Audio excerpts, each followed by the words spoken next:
Bapak Ibu Saudara, kalau kita tahu bahwa di dalam kehidupan ini kita itu mengalami yang namanya sebuah perjalanan, Bapak Ibu Saudara. Dan di dalam perjalanan kehidupan kita mengalami ada banyak tantangan dan tantangan. Tapi perlu kita ketahui bahwa setiap apa yang kita lalui dan kita sampai saat ini itu masih ada. Sebetulnya bukan oleh karena kekuatan kita, tapi oleh karena penyertaan Tuhan atas hidup kita.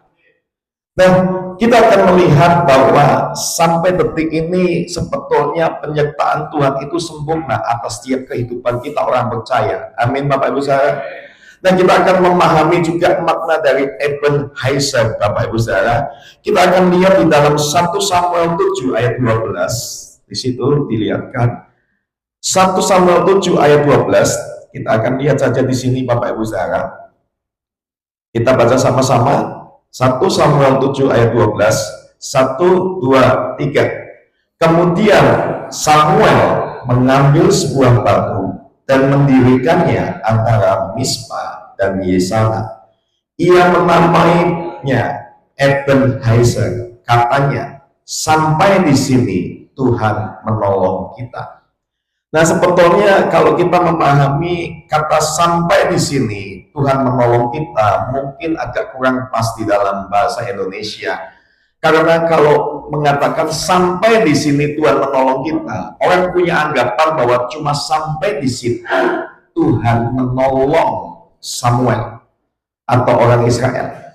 Nah, terjemahan bahasa lainnya saya lihatkan di sini bahwa dikatakan dan Samuel mengambil sebuah batu dan meletakkannya di antara Mispa dan Sen dan menyebut namanya Ebenezer dengan berkata sampai sekarang ini Tuhan telah menolong kita. Jadi kata Ebenezer ini menandakan bahwa Tuhan sampai saat ini itu tolong kita. Jadi kita ada di tempat ini saat ini, kita saat ini masih bisa hidup, saat ini kita masih bisa sehat, saat ini kita masih bisa makan, kita masih bisa menghidupi diri kita.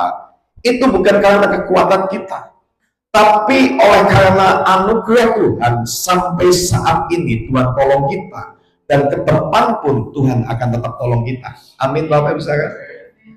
Nah, kalau kita melihat bahwa ada banyak mungkin orang-orang mengatakan kita harus bangga dengan ajaran kita, dengan usaha kita sendiri. Tetapi bagi saya kekristenan atau Injil itu bukan membanggakan atas usaha kita. Tetapi Injil itu bicara tentang kita harus bangga atas apa yang Yesus lakukan dalam kehidupan kita, Bapak Ibu Saudara. Karena kita itu manusia fana terbatas, karena kita manusia yang kita punya keterbatasan. Kita tidak bisa menjalani hidup ini tanpa Tuhan. Jadi yang perlu kita banggakan bukan usaha kita, tapi yang kita perlu banggakan adalah sampai saat ini Tuhan menyertai dan berperkara atas hidup kita. Amin, Bapak Ibu Saudara. Kita mau lihat dulu peristiwa Ebenezer itu bagaimana, dan bagaimana sampai Samuel itu meletakkan sebuah batu dan dinamai Ebenezer di tempat itu, Bapak Ibu Saudara. Nah, kalau kita mau tahu Bapak Ibu Saudara, peristiwa Ebenezer dalam konteks bangsa Israel itu sedang menghadapi musuh bebuyutan mereka, yaitu bangsa Filistin. Jadi pada waktu itu di tempat yang sama, di tempat yang ada batu Ebenezer itu, 2 kali sebelumnya Filistin mengalahkan bangsa Israel. Bangsa Israel dikalahkan yang pertama, waktu itu dikalahkan ribuan orang dibunuh, Bapak Ibu Saudara, oleh bangsa Filistin di tempat itu. Lalu bangsa Israel mengatakan kita harus melakukan sesuatu untuk mengalahkan bangsa Filistin. Apa yang dilakukan oleh orang Israel pada pertempuran yang kedua, dia mengambil yang namanya tabut Allah. Dia punya pikiran, mungkin kita kalah dari perang yang pertama ini karena kita tidak membawa tabut Allah, tidak membawa kehadiran Tuhan. Ayo kita bawa tabut Allah pada waktu kita berperang. Pada waktu perang yang kedua, Bapak Ibu Saudara, di tempat itu pula ternyata pada waktu mereka membawa tabut yang mengatakan itu menggambarkan kehadiran Tuhan. Apa yang terjadi? Peperangan yang kedua malah membuat kalah lebih banyak lagi. Dan tabut itu malah dirampas, dan anak-anak Imam Eli waktu itu juga dibunuh pada pertempuran yang kedua. Pertempuran yang kedua, mereka merasa bahwa dengan membawa tabut Allah, mereka bisa mengalahkan orang Filistin. Tapi ternyata mereka dikalahkan lebih parah daripada pertempuran yang pertama. Bapak Ibu, apa yang bisa kita pelajari di dalam konteks kehidupan kita? Kadang pada waktu kita mungkin mengalami tantangan, baik itu ekonomi, pernikahan, atau apapun, Bapak Ibu Saudara. Waktu kita merasa pada waktu kalah di dalam ekonomi kita merasa mengalami masalah di dalam satu masalah, kita merasa aku harus bawa tabut Tuhan, aku harus bawa lambang kehadiran Tuhan ini. Banyak orang-orang mungkin pada waktu mengalami masalah, dia merasa kalau dia pakai kalung salib sebagai simbol katanya kehadiran Tuhan, atau dia bawa Alkitab, dia akan menang. Atau orang-orang itu membawa nama Tuhan pada waktu mungkin ada seorang yang kalah di dalam masalah bisnisnya. Lalu yang kedua, mereka akan coba, mereka mengatakan dalam nama Yesus aku pasti bisa berhasil dalam saat ini. Mungkin saat ini akan deal-dealan bisnis, aku berhasil. Tapi kalau Anda tahu, Israel membawa tabut Allah sekedar membawa sebagai simbol, atau cuma membawanya sebagai ketak saja, Bapak Ibu Saudara, sebagai fisik itu, tetapi hati orang Israel tidak terkoneksi dengan yang namanya Yahweh atau Tuhan Allah itu sendiri. Israel waktu itu walaupun dia bawa tabut Allah, tapi hatinya tidak melekat. Makanya Tuhan pernah mengatakan, Yesus mengatakan ada beberapa orang yang coba mengusir setan demi nama Yesus, malah orang yang waktu mengusir setan itu malah dikalahkan sama iblis. Dan Yesus mengatakan orang itu bisa memakai nama Tuhan, tapi kalau tidak punya hubungan intim dengan Tuhan, itu percuma. Makanya kenapa saya punya keinginan setiap kita untuk punya hubungan intim, Bapak Ibu Saudara. Anda punya Alkitab berapa puluh pun Anda punya kalung salib beberapa karat pun, Bapak Ibu Saudara, itu tidak akan bisa menyelamatkan engkau. Seperti halnya tabut Allah yang dibawa oleh orang Israel, malah itu bisa membuat hancur kita lebih lagi. Jadi percuma kita punya simbol-simbol rohani, tetapi kita tidak punya keintiman seperti bangsa Israel. Bangsa Israel tidak punya keintiman, malah bangsa Israel itu menyembah berhala waktu itu. Jadi kita lihat Bapak Ibu Saudara, kekalahan sebelumnya Israel kalah perang, tapi perjanjian akhirnya dirampas oleh bangsa Filistin. 2 kali dikalahkan di situ. Di Ebenezer itu juga yang dinamakan Ebenezer itu akhirnya.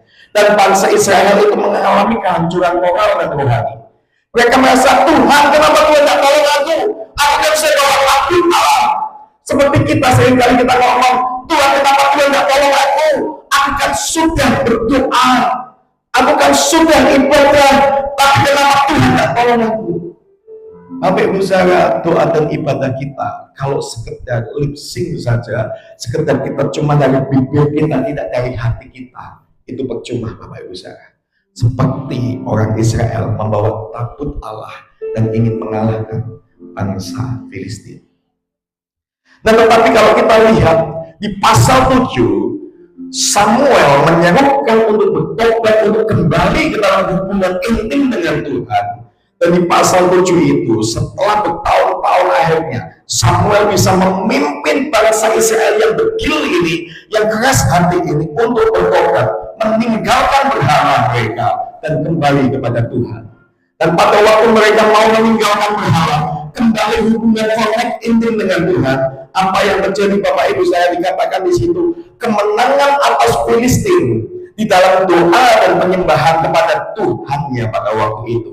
Israel diberikan kemenangan oleh Tuhan, Bapak Ibu Saudara. Tanpa pada waktu itu pada dia sudah dikalahkan beribu-ribu orang. Seharusnya kekuatan militernya itu sudah lemah. Tetapi akhirnya Israel bisa mengalahkan Filistin, Bapak Ibu saya. Dan setelah kemenangan itu, yang ketiga kalinya pertempuran pada dua kali sudah dihancurkan oleh Filistin.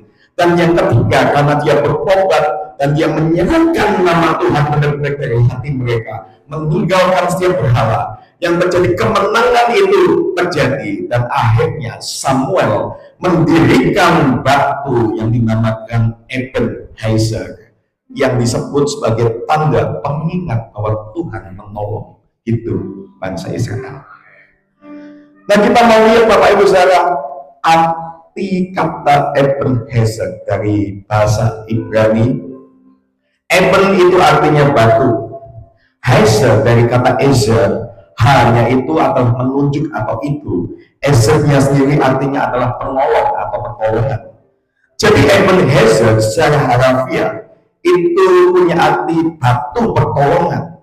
Nah, namun lebih dari sekedar arti nama, tapi ini mengandung yang namanya seperti pengakuan iman. Jadi kalau kita tahu Bapak Ibu saudara, orang-orang itu pada waktu mengalami sebuah momen-momen khusus, itu seringkali membuat yang namanya mungkin prasasti. Ya, kalau ada mungkin kita lihat, kalau mungkin lihat di Gabena atau apa itu kan, kalau habis setelah dibangun, dikasihin kayak prasasti, dituliskan dibangun sekian, lalu ditanda tangan dan lain-lain. Nah, Bapak Ibu saudara, waktu itu Samuel membangun yang namanya, meletakkan yang namanya sebuah batu, dan itu menandakan bahwa sampai saat ini Tuhan itu yang menolong kita. Nah, kita harus mengerti makna Ebenezer itu Bapak Ibu saudara. Yang pertama, makna Ebenezer adalah bahwa kita harus mengingat bahwa semua pencapaian kita itu karena anugerah pertolongan Tuhan.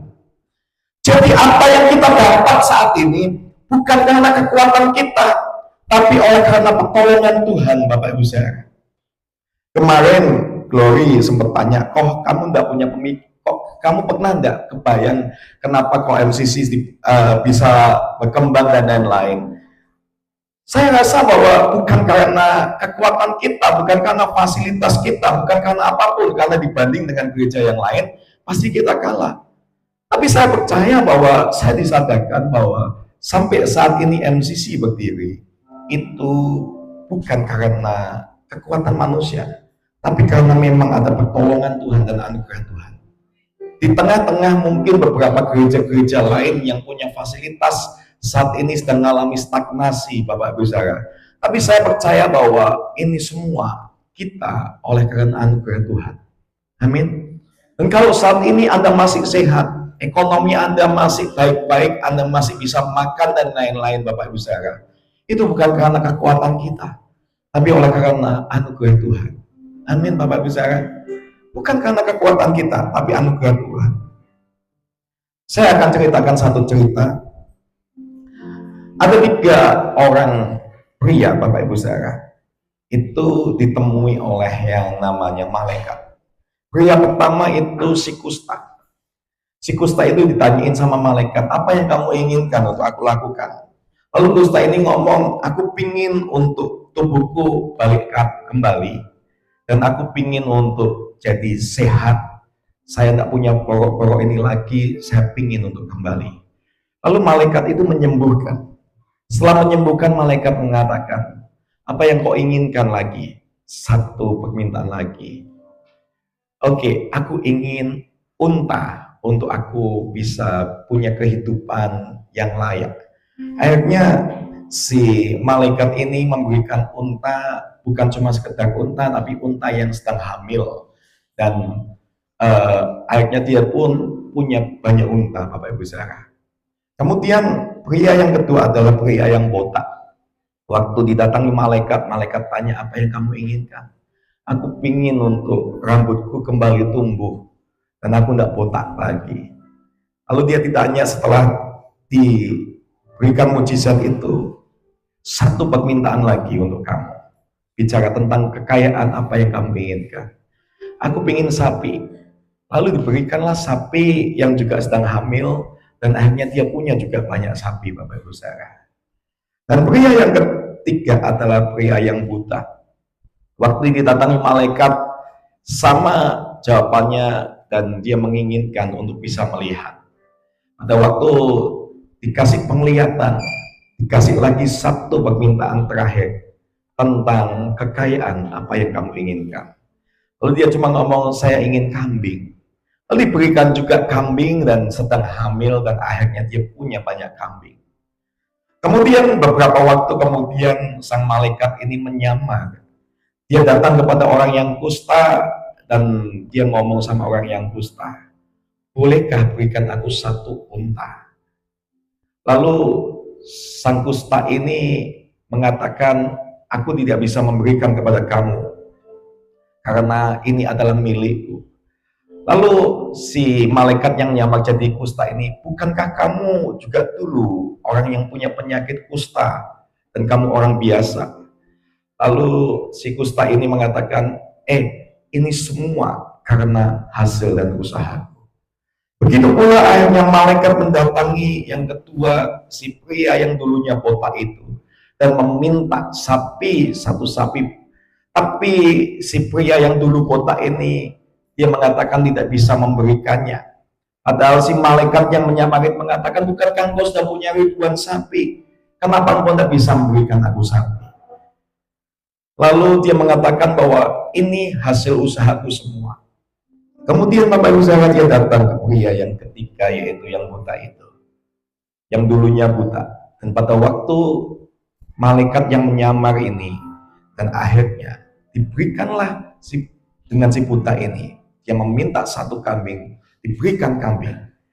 Dan pada waktu itu malaikat akhirnya menyatakan dirinya kepada mereka dan mengatakan bahwa segala sesuatu yang mereka banggakan sebetulnya bukan dari mereka. Dan mereka tahu bahwa mereka, baik si kusta dan botak ini, merasa bahwa apa yang mereka hasilkan sampai ribuan kekayaan mereka dari ternaknya, itu dari mereka. Itu adalah satu hal yang kesombongan. Dan malaikat menghukum mereka, Bapak Ibu Saudara. Terkadang dalam hidup ini, kita merasa bahwa aku saat ini, sampai saat ini punya kekayaan, aku sampai saat ini sehat, itu karena kekuatan kita. Kadang kita merasa bahwa aku punya uang, punya kendaraan, punya apa, karena usaha kita. Kadang kita merasa bahwa saat ini kita sehat, karena kita yang menjaganya dengan olahraga dan lain-lain. Tapi menurut saya, Bapak Ibu Saudara, kekayaan kesehatan kita, atau mungkin saat ini keluarga kita, sebetulnya itu semua anugerah Tuhan. Amin, Bapak Ibu Saudara. Segala sesuatunya itu anugerah Tuhan. Yang kedua, apa makna Ebenezer? Ebenezer itu adalah batu yang didirikan oleh Samuel yang mengatakan di tempat ini adalah pertolongan Tuhan. Dan saat itu makna yang kedua yang perlu kita tahu, Ebenezer adalah mengingatkan kita bahwa kita selalu butuh untuk bergantung kepada Tuhan, Bapak Ibu Saudara. Amin. Bahwa kita itu butuh untuk selalu bergantung kepada Tuhan. Setiap kita tidak bisa apa-apa tanpa Tuhan. Percayalah Bapak Ibu Saudara, kita tidak bisa menjalani hidup ini tanpa Tuhan. Samuel pada waktu membangun yang namanya batu pertolongan itu, ingin ngasih tahu sama Israel, hai Israel, kamu tidak bisa apa-apa tanpa Tuhan. Kamu butuh Tuhan. Hai, saat ini kita semua jemaat MCC, kita tidak bisa apa-apa tanpa kita bergantung sama Tuhan. Amin. Next. Kita tahu bahwa Amerika punya beberapa presiden, tetapi presiden yang paling terkenal dan pernah ada satu penelitian mengatakan bahwa Abraham Lincoln itu adalah presiden yang terbaik di Amerika Serikat. Nah, pada waktu itu ada satu orang yang terdekat dengan dia. Dia ingin tahu kenapa orang ini bisa disebut sebagai presiden yang terbaik. Bapak Ibu Saudara, orang yang terdekat ini ternyata ya yang tinggal juga satu rumah yang membantu Presiden Abraham Lincoln ini pernah tanpa sengaja dia mengintip dari yang namanya pintu kamarnya. Ternyata setiap malam dan pagi hari Abraham Lincoln itu selalu berdoa, Bapak Ibu Saudara. Dan pada waktu ditanya, ternyata dia mengatakan bahwa kepemimpinanku tidak bisa apa-apa tanpa Tuhan yang memimpin diriku. Jadi aku harus selalu bergantung kepada Tuhan. Ternyata orang yang dekat ini mengatakan kepada wartawan, kunci keberhasilan dari Presiden Abraham Lincoln yang saat ini sampai dikenang oleh orang-orang adalah karena dia bergantung penuh kepada Tuhannya. Bapak Ibu Saudara, percayalah, dalam hidup ini kita tidak bisa apa-apa tanpa Tuhan. Ebenezer mengingatkan kita untuk kita selalu bergantung sama Tuhan. Karena percayalah Bapak Ibu Saudara, tahun ini kita tidak tahu ke depannya bagaimana. Kita mungkin saat ini bisa enak-enakan, kita bisa nyantai. Dan kita tahu saat ini di Cina sudah ada COVID yang versi terbaru. Bapak Ibu Saudara, kita butuh bergantung sama Tuhan. Segala sesuatunya tidak menentu di depannya. Yang kita tahu bahwa Tuhan itu yang butuh untuk kita tetap pegang. Makna yang ketiga, Bapak Ibu Saudara, makna yang ketiga, Ebenezer itu mengingatkan kita bahwa penyertaan Tuhan itu tidak pernah berubah dari dahulu, sekarang, sampai selama-lamanya. Jadi pada waktu Samuel itu mengatakan, aku bangun di sini satu batu pertolongan yang namanya batu Ebenezer, dan dia mengatakan sampai di sini Tuhan menolong kita. Lebih tepatnya, sampai saat ini Tuhan tolong kita. Hai umat Israel, sampai saat ini kita bisa berdiri di sini karena pertolongan Tuhan, dan sampai seterusnya pun Tuhan akan tetap menolong kita, karena Dia Tuhan yang tidak pernah berubah dulu, sekarang, sampai selama-lamanya. Amin Bapak Ibu Saudara. Jadi Ebenezer ini mengingatkan bahwa ayo kita tahu bahwa Tuhan itu tidak berubah. Walaupun mungkin Bapak Ibu Saudara, mungkin bos kita bisa berubah. Saat kita tidak dibutuhkan lagi, kita bisa dipecat. Saat kita mungkin teman-teman bisnis kita tidak menguntungkan lagi, kita bisa ditendang Bapak Ibu Saudara. Tapi percayalah bahwa Tuhan adalah Tuhan yang tidak pernah berubah. Dan maka dari itu, kita harus mengingat bahwa Dia adalah Allah yang setia untuk menyertai engkau dan saya. Amin Bapak Ibu Saudara.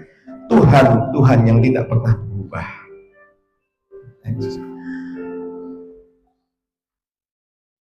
Di satu taman wisata di Afrika, ada satu gajah yang meninggal. Tapi dikatakan di situ di berita bahwa gajah yang satunya Bapak Ibu Saudara dan pasangannya itu menunggu Bapak Ibu Saudara. Waktu gajah itu meninggal, itu beberapa burung bangkai dan beberapa binatang lain itu menunggu untuk memakan daging yang meninggal ini.